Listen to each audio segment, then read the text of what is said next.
इस वीडियो में हम लोग लघुत्तम समापवर्तक जिसे अंग्रेजी में एलसीएम और हिंदी में लसा कहते हैं उसके बारे में सीखने वाले हैं कि लघुत्तम किसे कहते हैं और इसको किस तरह से बनाया जाता है।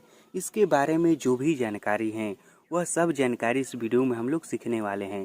तो यदि आप लघुत्तम सीखना चाहते हैं तो इस वीडियो को अंत तक और ध्यान से ज़रूर देखिएगा, और ना नहीं सीखना चाहते हैं तो कोई बात नहीं, अभी इस वीडियो को छोड़ दीजिए। तो सबसे पहले हम यह जान लेते हैं कि लघुत्तम कहते किसे हैं, इसका परिभाषा क्या है।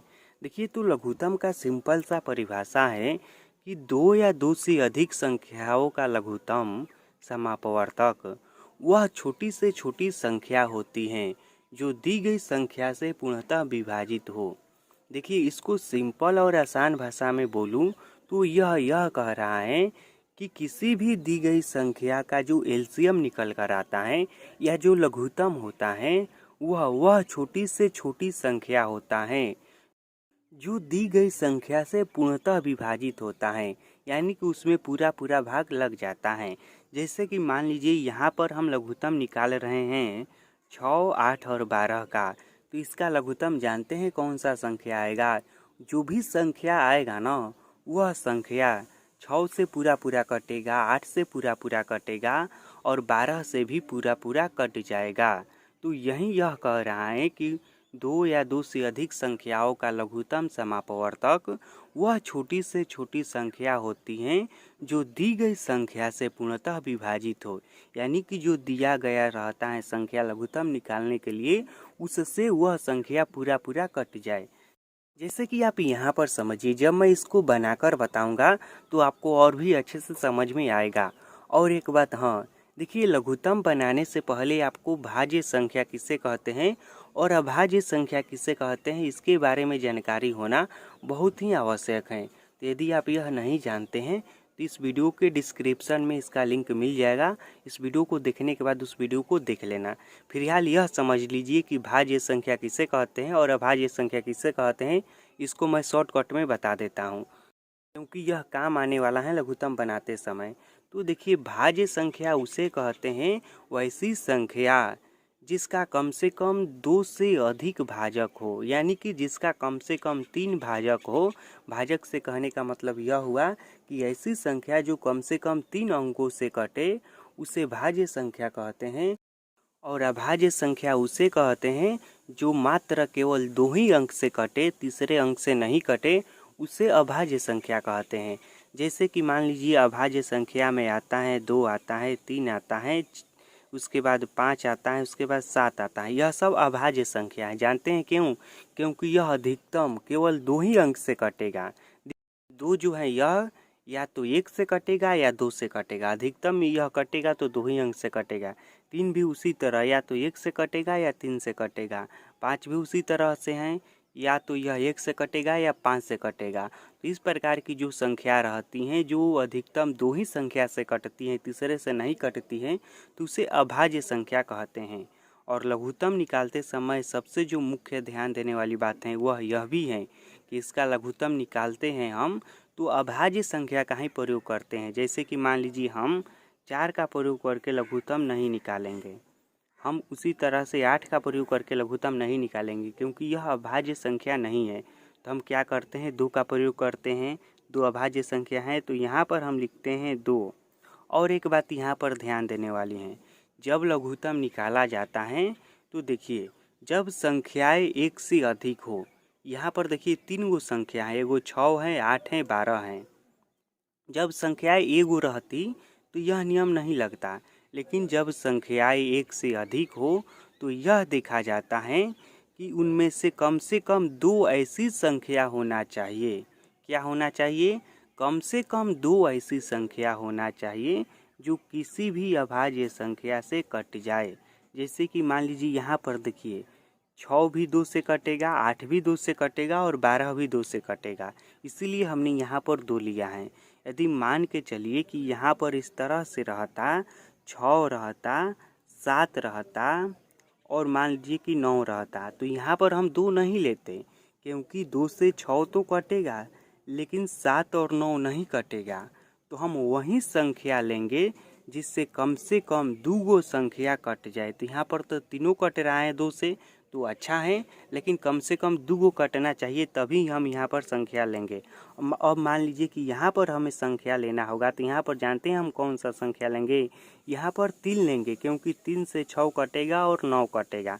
2 नहीं लेंगे, क्योंकि यह नियम है लघुत्तम का कि जब एगो से अधिक अंक रहता है तो वैसा ही संख्या लिया जाता है जिनसे कम से कम लघुत्तम का 2 अंक पूरा पूरा कट जाए। तो हमने यहाँ पर 2 लिया है। अब 2 से 6 में भाग दीजिए, तो 2 के पहाड़ा में इस तरह से देखिए 6 कितने बार में आता है, 3 बार में आता है, तो यहाँ पर हम लिखेंगे 3। 2 के पहाड़ा में 8 कितने बार में आता है, 4 बार में आता है, तो यहाँ पर हम लिखेंगे 4। और 2 के पहाड़ा में 12 कितने बार में आता है, तो 2 के पहाड़ा में 12 जो आता है यह 6 बार में आता है, तो यहाँ पर हम लिखेंगे 6। और फिर इस तरह से कर देंगे। अब देखिए फिर किस संख्या से कटेगा, हम पहले देख लेते हैं कि यहाँ पर संख्या क्या है। तो यहाँ पर है 3, 4 और 6। तो हम क्या करेंगे, पहले 2 से ही ट्राई मारेंगे। फिर तो देखिए 2 से क्या इनमें से 2 संख्या कट रहा है, तो हाँ देखिए 2 से 4 भी कटेगा और 6 भी कटेगा। तो फिर से हम 2 से इसको कटाएंगे। तो देखिए 2 के पहाड़ा में 3 देखिए कई बार में है, 3 तो है ही नहीं, तो हम 3 को ज्यों के त्यों उतार देंगे। जो नहीं रहता है उसको ज्यों का त्यों हम उतार देते हैं। उसके बाद कॉमा का चिन्ह। 2 के पहाड़ा में देखिए 4 कई बार में है, तो 2 बार में है, 2 दूनी का 4, तो यहाँ पर लिखेंगे 2। और 2 के पहाड़ा में 6 कई बार में है, तो 3 बार में है, तो यहाँ पर हम लिखेंगे 3। और फिर इस तरह से कर देंगे। अब देखिए कि इनमें अब कौन सी 2 संख्या ऐसी बची हैं जो कि अभाज्य संख्या से कट रही हैं। तो यहाँ पर देखिए ना, एक 3 यहाँ पर है और एक 3 यहाँ पर है, यानी कि 2 गो 3 हैं। और 2 गो 3 किससे कट जाएगा, 3 से कट जाएगा। तो इसका मतलब यह हुआ कि अब हम 3 से इसको कटाएंगे। तो यहाँ पर लिखेंगे 3। अब देखिए 3 के पहाड़ा में 3 कई बार में है, 1 बार में है, तो यहाँ पर लिखेंगे 1। 2 नहीं है, तो 2 को ज्यों कहते हैं उतार देंगे। फिर यहाँ पर 3 है, तो 3 एक बार में है, तो यहाँ पर लिखेंगे 1। अब जानते हैं हमें क्या करना है। अब हम लिखेंगे इस तरह से 6, 8 तथा 12 का लसा या एलसीएम कोई भी लिख सकते हैं। लसा बराबर क्या लिखेंगे जानते हैं, यह जो भी संख्या आया है ना इसको गुणा करा देंगे, ठीक, सभी को। तो लिखेंगे हम यहाँ पर 2 गुणे 2 गुणे 3 गुणे, देखिए 1 नहीं लिखा जाता है, जानते हैं क्यों? क्योंकि किसी भी संख्या में जब हम 1 से गुणा कराएंगे तो उसका मान उतना ही आएगा। तो हम लिखे या ना लिखे बात बराबर ही है, तो इसीलिए 1 नहीं लिखा जाता है। तो हम क्या लिखेंगे, 2 लिखेंगे, ठीक। अब इन सभी को आपस में गुणा करा दीजिए। तो देखिए 2 दूनी का 4, 4 तियाई 12 और 12 दूनी का 24। तो इसका एलसीएम आ गया क्या, इसका एलसीएम आया 24, और यही हो गया इसका राइट आंसर। अब एक बार हम जांच कर लेते हैं कि जो यह परिभाषा कहता है एलसीएम का, क्या यह सही भी है उस परिभाषा के अनुसार या नहीं। देखिए परिभाषा क्या कहता है कि जो एलसीएम आएगा वह ऐसा अंक आएगा कि जो दी गई संख्या रहती हैं, जैसे कि यहाँ पर है 6, 8, 12, इन सभी से पूरा पूरा कट जाएगा, वही एलसीएम होगा। तो देखिए क्या 24 जो है यह 6 से कट रहा है, तो पढ़िए तो 6 के पहाड़ा में 24 है या नहीं। तो 6, 6 दूनी 12, 6 तिरी 18, 6 चौके 24। जी हाँ, 6 के पहाड़ा में 4 बार में 24 है, 6 से कट जा रहा है। 8 के पहाड़ा पढ़ के देखिए, तो 8, 8 दूनी 16, तिरी का 24, 8 के भी पहाड़ा में 24 हैं, 8 से भी कट जा रहा है। अब 12 का पहाड़ा भी पढ़कर देख लीजिए, तो 12, 12 दूनी 24, इससे भी यह पूरा पूरा कट जा रहा है।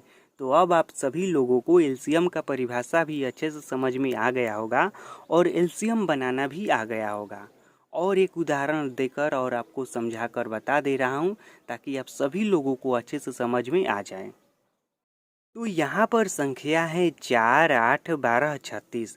इसका हमें एलसीएम निकालना है।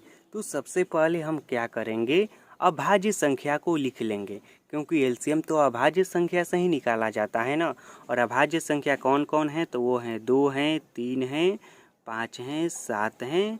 उसके बाद 7 के बाद कौन सा है, तो 7 के बाद 11 है। यह सब अभाज्य संख्या हैं। और हाँ, यदि आप अभाज्य संख्या अच्छे से नहीं जानते होंगे तो उस वीडियो का लिंक इस वीडियो के डिस्क्रिप्शन में है, वहाँ से देख लीजिएगा। तो देखिए हम सबसे पहले क्या करते हैं, 1 से यह अधिक है तो हम क्या करेंगे, हम यह देखेंगे कि कम से कम ऐसा 2 कौन सी संख्या है जो कि 2 के पहाड़ा से कट जाए। सबसे पहले छोटे अंक से शुरुआत किया जाता है, तो हम यह देखेंगे कि कौन सी वो दो संख्या है इसमें से जो 2 से कट जाए। तो देखिए इसमें से 4 हैं, 8 हैं, 12 हैं, 36 हैं, यह सब 2 से कट जाएगा। तो सबसे पहले हम क्या करते हैं, यहाँ पर लिखते हैं 2 और इसको कटाते हैं। तो 2 के पहाड़ा में 4 कई बार में है, 2 बार में है, यहाँ पर लिखेंगे 2। 2 के पहाड़ा में 8 कई बार में है, 4 बार में है, तो यहाँ पर लिखेंगे 4। और 2 के पहाड़ा में 12 कई बार में है, तो 6 बार में है, तो यहाँ पर लिखेंगे 6। और 36 जो है यह 18 बार में है 2 के पहाड़ा में, तो यहाँ पर लिखेंगे हम 18। फिर देखिए यह किस अंक से कटेगा, तो फिर यह 2 से कटेगा, क्योंकि 2 के पहाड़ा का भी सारा अंक है। तो यहाँ पर हम लिखेंगे 2 और 2 से यहाँ पर लिखेंगे, एक बार में 2 है तो 1 लिखेंगे। और 2 के पहाड़ा में 4 जो है 2 बार में है, तो यहाँ पर 2। 6 3 बार में है तो 3, और 18 9 बार में है तो 9। अब देखिए यह क्या 2 से कटेगा, 2 से जाएगा, तो 2 से नहीं जाएगा, क्योंकि 2 के पहाड़ा का इसमें केवल एक ही अंक है 2। लेकिन हमें कितना अंक चाहिए, हमें 2 अंक चाहिए। तो 2 अंक नहीं है तो हम 2 से नहीं ले जाएंगे। उसके बाद कौन सा संख्या है, 3 है। 3 से हम देखते हैं, तो 3 से यह चल जाएगा। देखिए कैसे, 3 के पहाड़ा में क्या 3 भी हैं और 9 भी हैं, तो इसलिए यह अब कटेगा तो 3 से कटेगा। तो यहाँ पर हम लिखते हैं 3। 3 के पहाड़ा में 1 नहीं है तो हम 1 ही लिखेंगे, 2 नहीं है तो 2 ही लिख देंगे। 3 है कितने बार में है, तो 1 बार में है, तो यहाँ पर लिखेंगे हम 1। और 9 जो है कितने बार में है, तो 3 बार में है, तो यहाँ पर लिखेंगे 3। अब हम लिखेंगे एलसीएम बराबर लिखेंगे, क्या करेंगे, अब यह नहीं जाएगा, देख लीजिए 1 है, 2 है, 1 है, 3 है। अब यह नहीं जाएगा और एक अभाज्य संख्या है नहीं कि हम 1 से ले जाएंगे, तो इसको अब हम इसी तरह से छोड़ देंगे। अब क्या करेंगे, जो जो बाहर अंक हैं उन सभी को आपस में गुणा करा देंगे। तो देखिए क्या क्या अंक है, 2 हैं, फिर 2 हैं, फिर 3 हैं, उसके बाद 2 हैं और उसके बाद 3 हैं। 1 को मैंने क्यों छोड़ा, क्योंकि मैंने आपको बताया है कि 1 से किसी भी संख्या से गुणा करने पर उतना ही अंक आता है, तो इसीलिए 1 से गुणा नहीं किया जाता है। तो हम लिखेंगे यहाँ पर 2 गुणे 3 गुणे, उसके बाद 2 गुणे 3 लिखेंगे, फिर गुणा करा दीजिए। तो 2 दूनी का 4, 4 तीन 12, 12 दूनी 24, और 24 तिया 72। तो यही हो गया इसका राइट आंसर। और इस तरह से एलसीएम निकाला जाता है।